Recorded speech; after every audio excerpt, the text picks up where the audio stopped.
Phosphate scientifically is an element, which means it can't be broken down into anything simpler.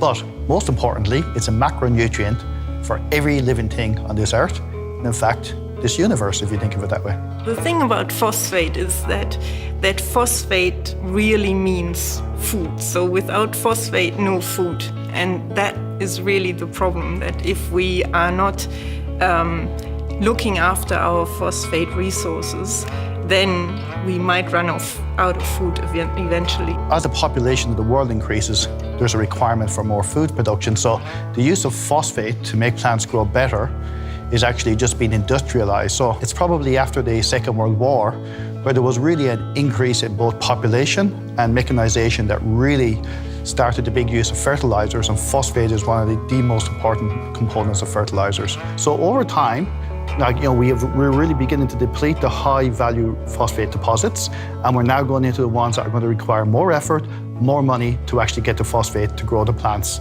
The end point of that is that fertilizers being one of the major costs for farmers, whether you're a subsistence farmer or whether you do it in an industrial scale, is actually one of your main costs, so the price of food will go up.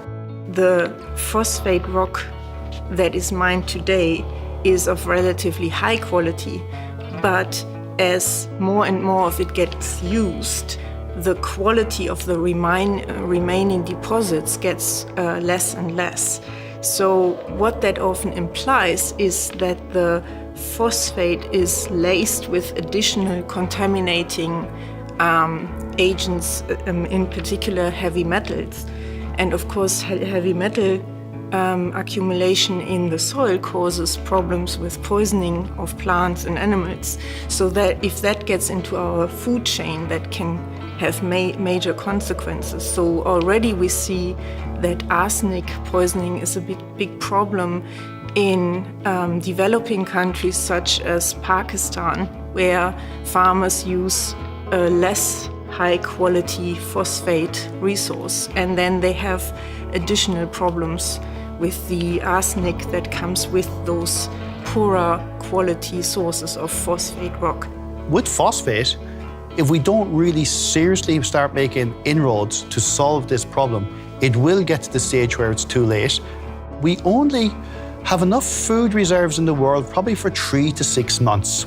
Even a 1% decrease in food production, just think about 1% of 7 billion people is still a lot of hungry people. So even if there's a decrease of a few percentage points every year in crop yield will mean tens of millions of people more starving every year. Yes, so at La Trobe University, we are really trying to work on solutions for a sustainable agricultural practice. What we do is we look at plants. Now, we bred plants to be lazy for phosphate use.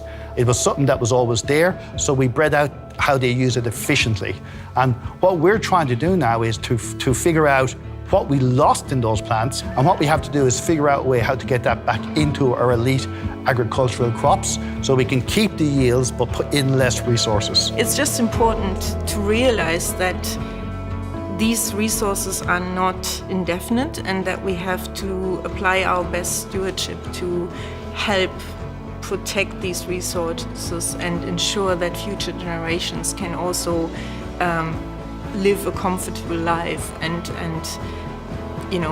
that we achieve food security for everyone on the planet.